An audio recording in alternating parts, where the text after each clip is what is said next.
lege me wa bo azuzu tele murumuru lare well see chubuzo ri ha ewe no chubuzo no mami we ya hele we we ya le eni ile level ni ha mami mana no bo mi la ma se ti gba ogun ihogun alo a ewe no a esi no a de mi ma ya fun bu alo ya no we no waje na mami we waje na ime wa le wa pome o de gbe de we ke le ba se ba o mi la meta ma we se we yo we o wa ni chubuzo o to wa ju ya we ya de o to o pan o se laro pe wa gi me ko cho le so ko ma ni wa ni me na we no obo ni pe ma hoko we na gbo ya wo ni pe ni pe ma hoko o jobo gugun a jobo bawo because very much the man we were in fact emi ro paro no ka me kan we o kama tí kí á tó mú dání mi àsùnwọ̀n sọ ni mẹ́jọ́rí wẹ́jọ wá ìwẹ́dọ́rí mẹ́jọ wá sẹ́fẹ́ àrùn.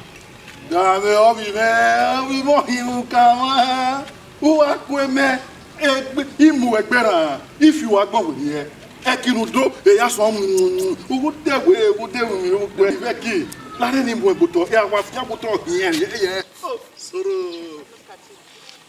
ẹ máa wò bọ́sì àbí àkàmà ògẹ́rẹ́ sílá kí ìkù àmọ́ ẹ̀gbọ́n náà láfíà mẹ́gbòtọ̀. ẹ wò ọgẹ́. gbígbín náà ni máa gbin náà kí ẹ̀ láfíà mẹ́gbòtọ̀ yìí mẹ́gbẹ́ nu ẹ̀ yìí kú ẹ̀ èṣù bùsọ̀ ìwẹ́ mọ̀ ẹ̀ ọmọ mẹ́bí náà ká mẹ́kàn wẹ̀. ẹ ní ìwọ ya gbogbo gun à ẹgbẹ́ bẹ́ẹ̀ ọ̀kọ́kọ́ bẹ́ẹ̀ ẹ sínú gbélé yá káwọ̀ kí ẹ yá gbogbo gun wíwá ní àmọ́ ọ̀bẹ náà yá gbogbo gun à ọ̀bọ̀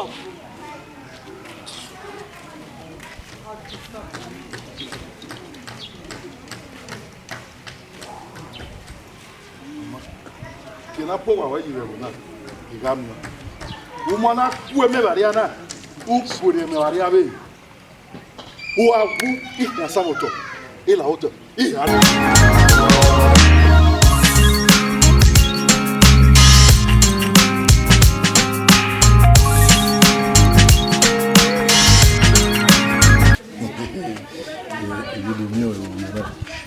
Where got them officer? Where got them open? It's singing. On the money where a job be my way. Oh, tell you. And the Saro, my way back be my. Here was Severio, Ononano, when I do round green, and I will near we a little woman. What time here anyhow? No, follow me. Sukma, you can't do. Bini ado ya no. Oh, he was son of El. You ready who in it is on?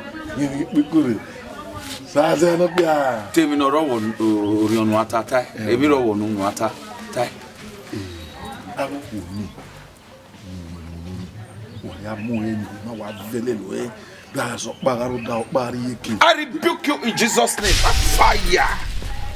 Fire go burn your mouth. A fire can burn on the wedding. I'm a man of God. Oh, who saw me mo I know the carry woman. Ozed. Ozed is not me. Sazil, my back we know ourselves. Dog, not the shop dog. Who should be? Fire go boy, man. They don't know we go spinach. We are spinning for. Oh, God. Yeah, man. Mama, teach me. Again, when a problem we may understand it in that 404 strategy. We my own in here. We my own. Okay, then me not do our book. I see me in a lily, but I take tax away the way. Oh, really look. Okay, me, why get 404 in me mind me formation or why marry a bad. My way up where I was. Yes, my point where I was. 404 in mind. teach me, man. Inigo, man. Inigo can hide. You go. Ah, you go, ya. Me, mama, for a 404 on a grade. On your man, old lad, and save school. Me, mama, video. You go away. Okay. In 3,000. I'm a dear people. On your give 4 no. Over 4 not by way away. 3,000 before back A 4 back can here on a class of back account here. A class of vanoke over 4 not by. Over the enemy. Oma, they were Larry. Even me work. Yawa move walk man of policy. Yamu bad. Ama, or when you get okay 4 not by evil. Jesus. Saze.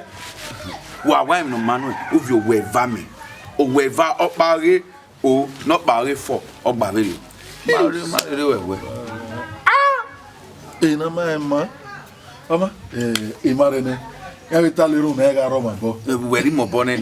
You have your name. Ya ma we hiri. Doni nuakaya swan spin. Spin. Uka yoni yaswene la rini tamawe.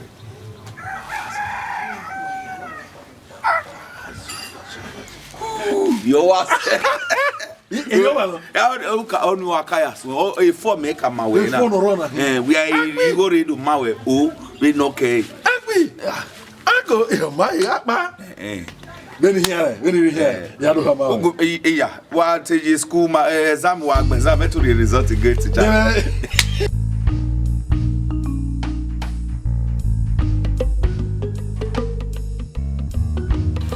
I have a man of God. My problem, me 50,000 no solve anyone. Bring an hour woman. Sada, madam. Saro. Yeah. Where am I going with your name? Saro. Oh, where my book movie and I will have money. The praise be that.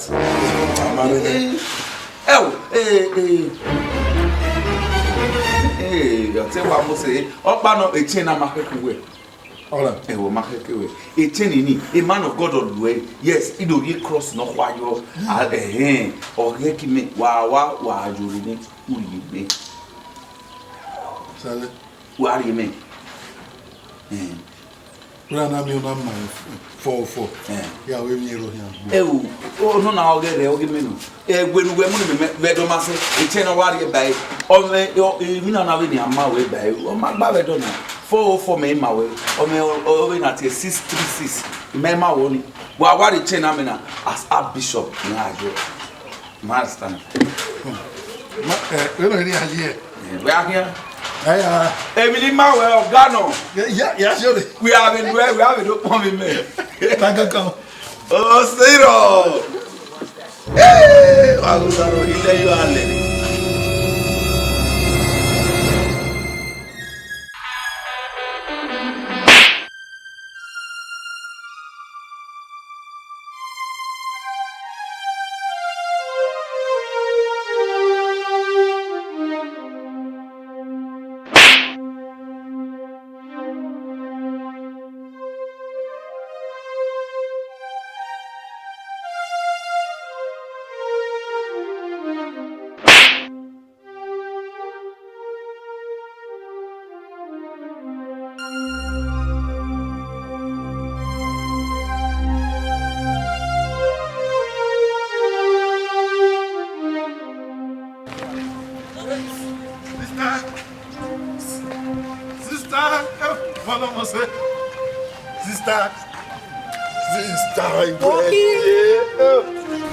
Na.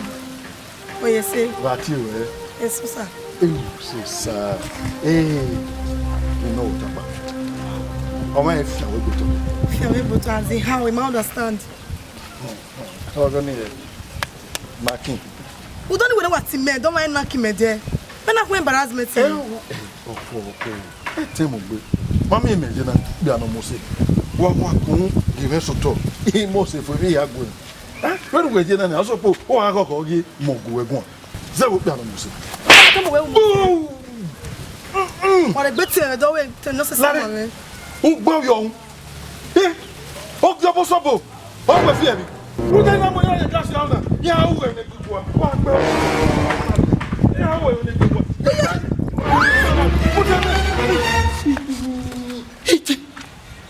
Oh, what mobile? Naya Piera Woto, more boy. Oh, I wrote my top of me there. Sazana way, I am. Oh, I had 10 of Bama in Ugualo. Who me?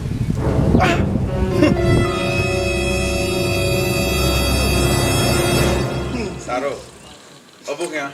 Saro lare ya. Bohi. Well lare. Saro.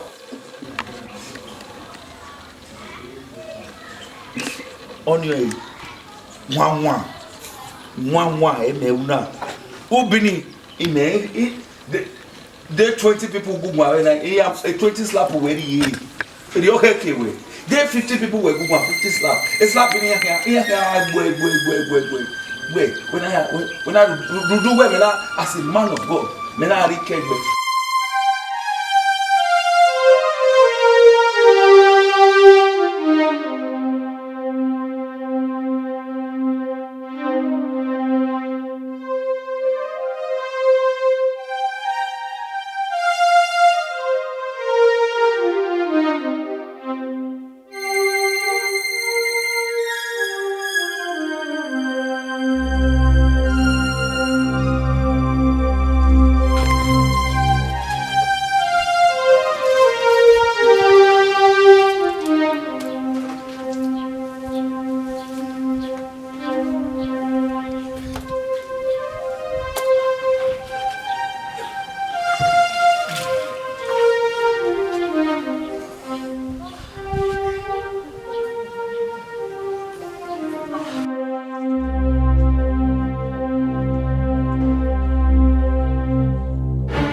Pastor, sir, you don't hear him.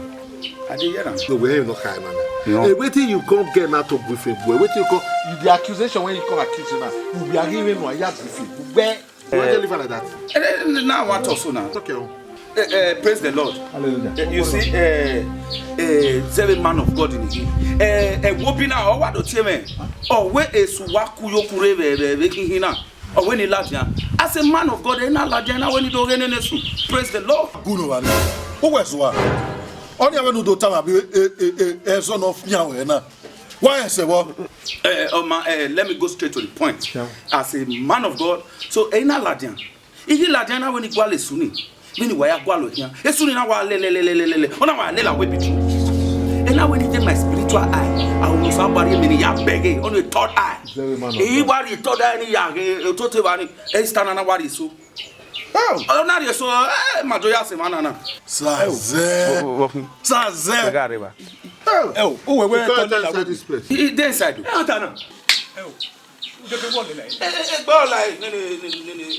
Oh, wait, no, me why?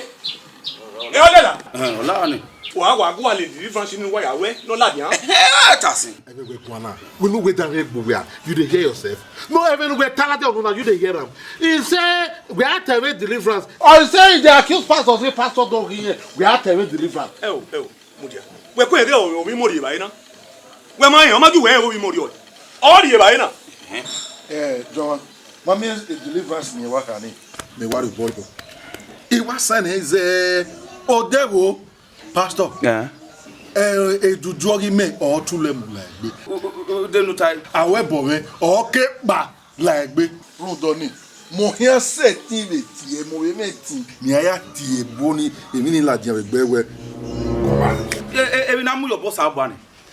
Deliverance now ro boss abane or only is in the process. Or the boss abane. Ya wa we. Yes. Borenwa. Na yo juju. Na yo juju the 50 for everybody. You said juju oh. What me sura eminana. Borenwa. Who go for balo no wani? Ah? E pa me now imu mata buware. Wa ma be setu eru wa here ya setu matana. Wa meti setu matana. We suro we gbe. Yeah, the police station. Ishoge police o here setu matana. Ere tubuzo ugwegun ye bo wa na kan wa ni. Ogwaru wa no wa ya yo na bi. Ogwaru wa na. Wa ge gbe station. Unu ogwaru gbe me. Eruwa mo gwa. Abo wa na do are rent. Ogwa e bo na. Vera bo wa yi job. Lare, wo je be here. Wo je be here. Wa kwe no ye police station. Wa pa yin no ware. Wo je be here. Since I went to one mighty boy. Because ekina na do amugbo wan gboto. Na do me see finish. A man of God. Hina.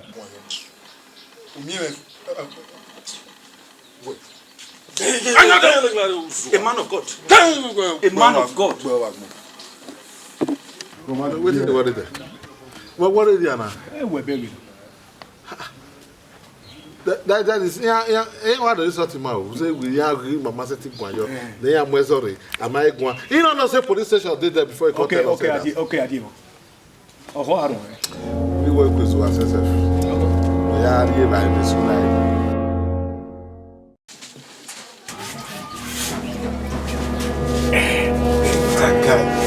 And I will not put in a temata.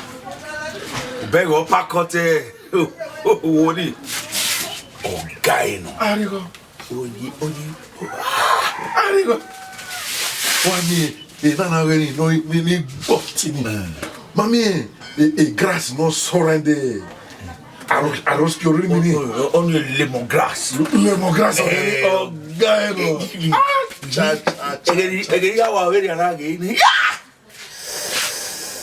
Hallelujah. Eric Ogbomo Osabo aye no ma bu gamba no. Bini avuvu ni bi. Ime mana mi na poso nu we.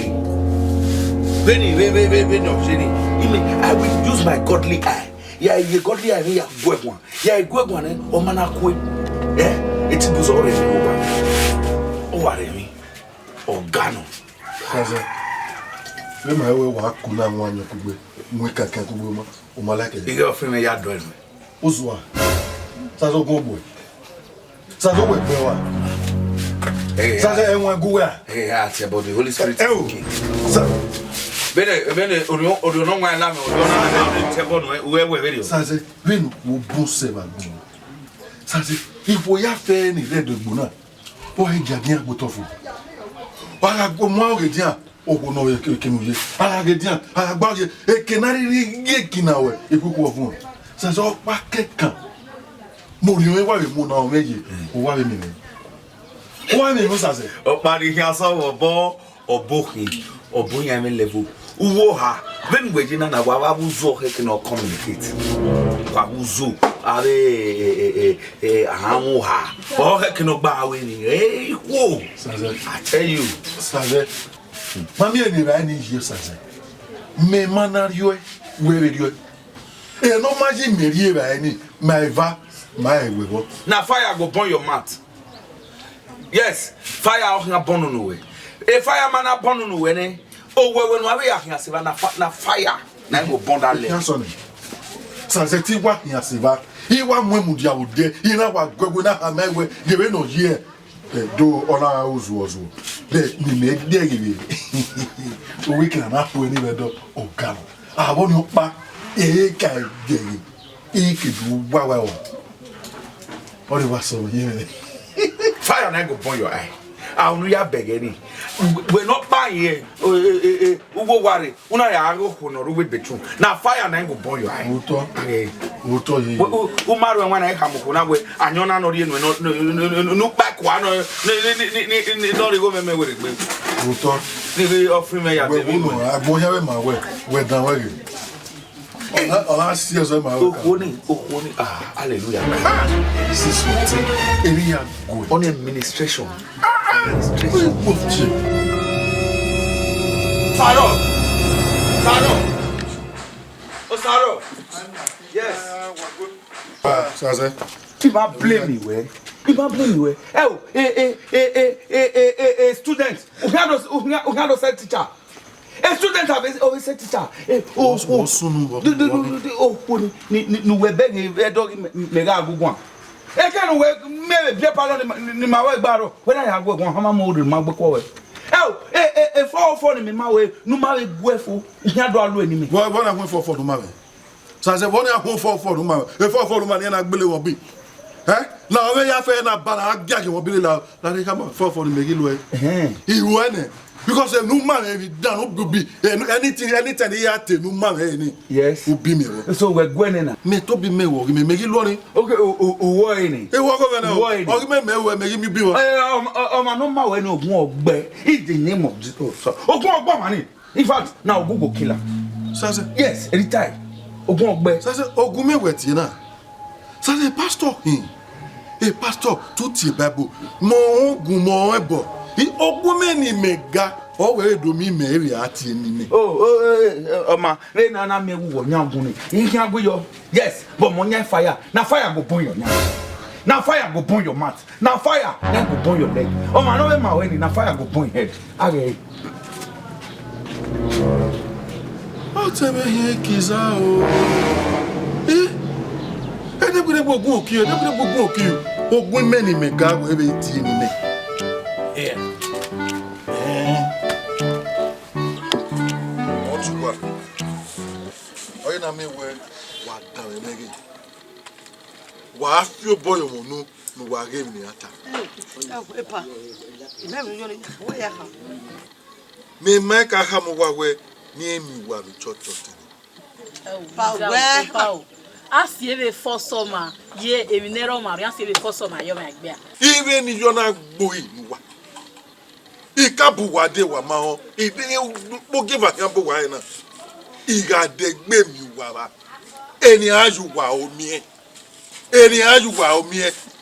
egbu wa ti ro on yo pa mo yi do we hi gebo oni ri e ma we eternity ani waro wa we ni ale le we gebo ni egbe wo me go ve no keke no je o wa me o wa je obo e no keke no bo ni wo wa ni o wa ni yeti we eke no ri owe yi wo han ri we lele enu wa ya mu ele ga ye chocho teme bo inu wa o e wonu wa e pa ga ni ka ma we o wo yan te ako yan na gusaloboa o ko me o ma ko mi gusaloboa ma na o ho ike o ga me dian o wo ha ta ma me le ba se ba ona bi o tun onye ogu ga me ni oni ma ka me so ba ne eni go osaloboa me wo ri o me ya fe we kan we wo e kiri ko me ina igosaloboa o ko me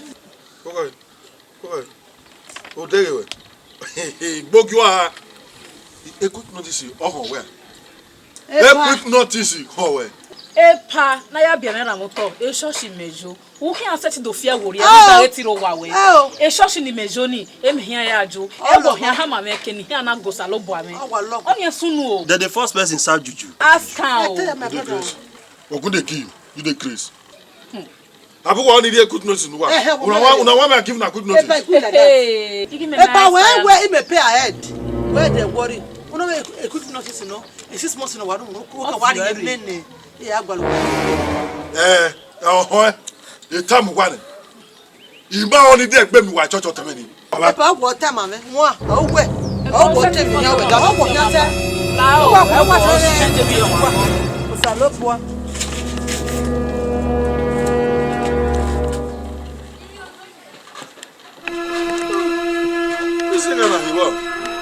No, ya give me.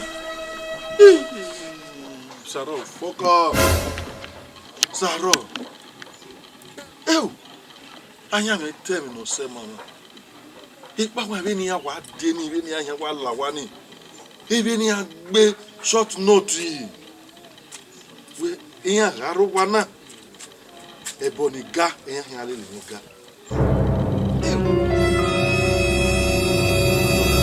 Praise the Lord. Uma bega gwana. Come on, hallelujah, keka wa mighty ta.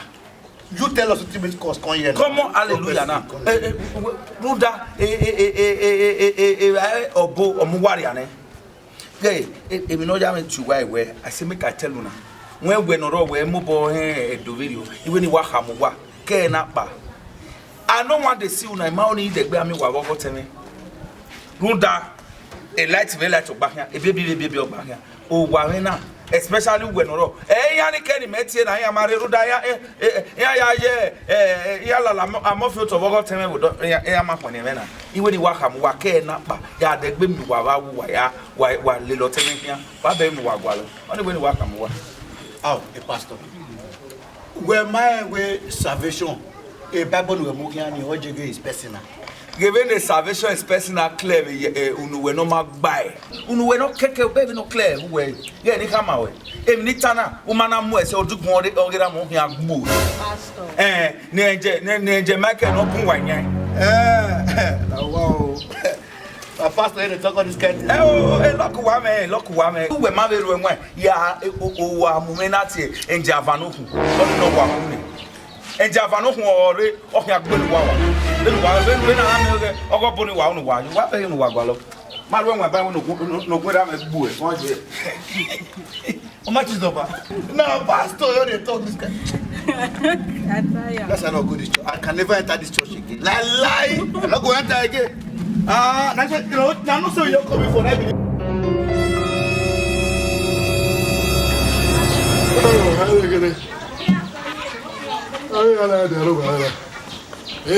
Many. Domo. We are here. Yeah, I want to hear. yeah, I'm going to go. We want to buy me. If you go. Oh, what be like? I don't know where me will live here. What's that? I follow up, guy. There is no moment of dulling. What time?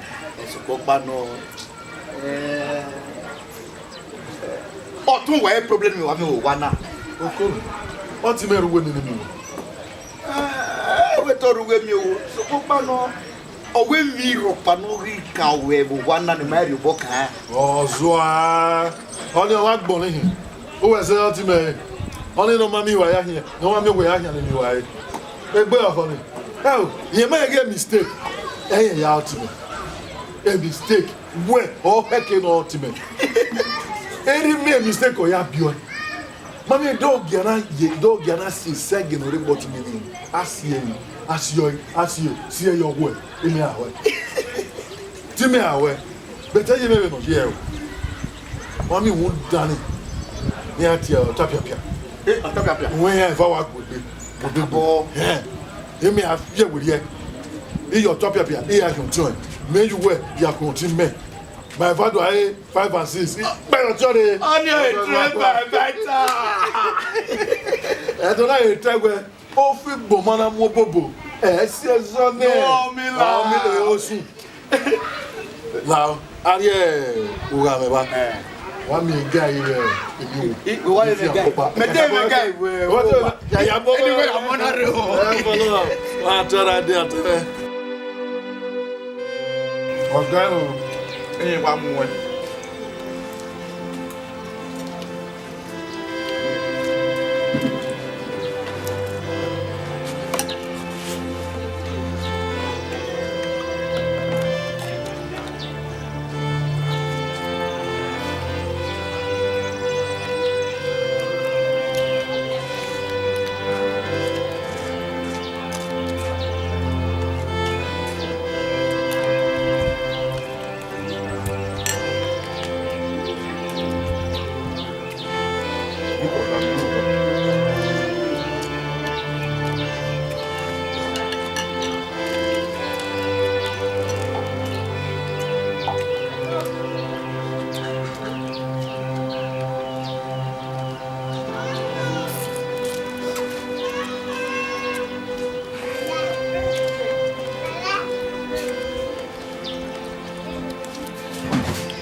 Yeah. We don't know woman. We ma dey we kezo ari guy. So e ba mu gwere. Wa wa fu. Ori guy fu na ba do dey go know woman. Be wa wo. E we me no tan we wa woman. Landlord, if you know you were, do I go to one guy? Very young. Always you may totally where we guy very young. I'm very no. You know. Sorry. All time what here. Or 21. Oh, me lot men we guy or 2 west. Eh, no water. No, I'm massive. No, I'm massive. I don't win. You tell me where it's saying, or the machine, fear your way. Never make it not bad one. Never wake me up for sure. Yeah, when George. Oh, Papa. Wait, oh, what that way? Let's be. Ukpawe baby, nebo te light and darkness. Ni ati te fun pa. We are good ma woman na. Obero we Bible we rupare e baby ri wa mo pa irene. Wa pe mi we guy na man. Wa baba. Me, wa gele wa pa. Broda Otela Lord, e guy we marry for ni. E guy na o give me. Shut up.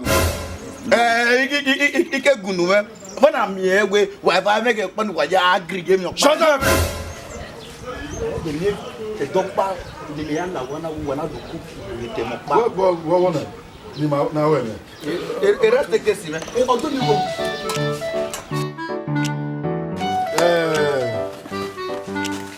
What's up, baby? Right.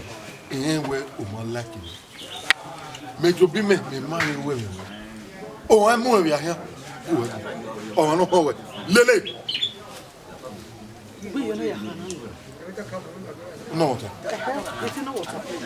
who will me my way or teme or wap you? A weapon. Who will me my way of you as an opalo? We are Johnny High.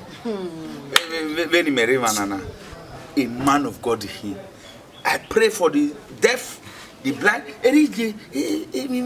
it's straightforward. Okay. Honestly, a road the way. Oh, wow, fear. Oh, we now say. A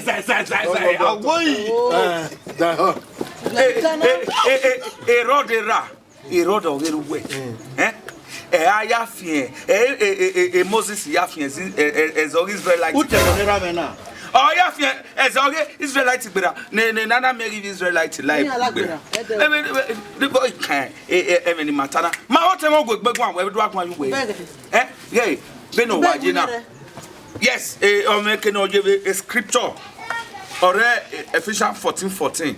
Away darkness. With darkness all back here. On your baby all back here. Wait me baby now. I know they carry your way. I know they carry your way light and light. All back here. So when no Jenana, a baby white back here. A light will light my back here. Back you what? I'll talk up here. And we'll buy when you have no one over salary. Oh, yeah. Wait. I'll go, Mama. Oh, Panuatani. Then in Megay.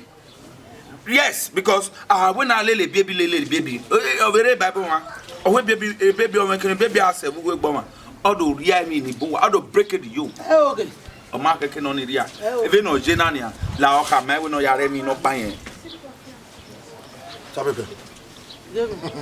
Rami, my sister, when we are in well me cocoy mene. Rami, just Rami. Coco when who got the Mexico Chico? Me ya move one. If it tells you, again, I'm one or have a test. What you can? Every sister Rose. Yeah, they one. Only prayer answered.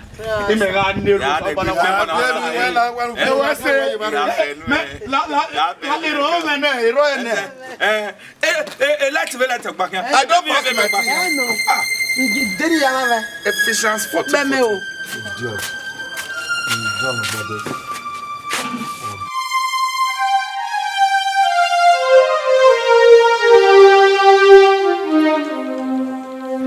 Ogana Lord. We are here. What tell you now? You see me now. Osa, we see what it is. Even to have my way, increase the You understand. If we increase the room na ba wana increase. A room in a wana. A room na almost the same wana. Who are here? I'm a plaster any a test even any case. I'm a pete. We're not one lega. A back a plaster. He can my plaster a room in my plaster. Oh no, or Moses or Yamani Bago. No, that Odege, a man plaster. Oh no, see, near Nari Bay, Levasiva. Mene landlord. Oh, woman, or Moses Aviana. Or Nagi Moses or one I have who I am where. Oh, here set yasa. Who I cook by your one. What are you going? Marry me, yeah, Jima. Even where more one almost a woman. Yeah. Ogana Lord. I will not neglect tomato no way. I will tell now we paint now. Woman moyo. Tenant we no carry one again or tapia. Oh, more tell now yo. Okay, who are you watching with do? The Bola John. Wonyawa. Oga we, ego mo yawe. Huh? Ego no ya sabire to yawe. De no mo. O ego set even in kata. Remi hari wo wa me. Ni me ade ma. Ogala Lord, but so we are why me go ne. We what change. I mean, I don't like it. Don't forget we my run things with one side. You got one go kana. Eh? We me me go here. You give me go na. O dey ya me we. You dey owe me money na. Which money do? Dey me yalla wana. 6 months me pay. Ogo ni wo. My wala ro. Me we go. You na here we. Ni na fia bae na igo ni memewe ni awa ya seto e increase no de bae de okiga igba okiwa so ha Ogala loge ge nana no wa na ya imade like we oppress me nana okweyo a ni ya mi no ni ate ha mawe o me ni ate ha mawe o me o se mo pa bi si wona ke na wona o wi egwalo borobo Obo. Aja bibia wagwa lobo, owi wagwa lobo. Yeah, wo we. O wa bi egwa lobo manari abu ani wona na. Ni pa ohun Yesu. Gbawe ni mamure ni mure ni manari kokori di yago. Ona aja bibi ogele wagwa lo. O wa walk. Wo we na. E meri yago anu we mure ke da eta wona na ya. Mare no ko wona na. Wage Hey! Blood of Jesus. Blood of Jesus. What can Jesus? Oh boy Jesus ya. Ebe we ta unu na. We mi wa no dege emi o you know. Ordinary so na da so blood of Satan. And when we are not that so blood of Satan. The blood of Jesus I mean. Little doctor. Yeah, oege now. Oege. No tana with me.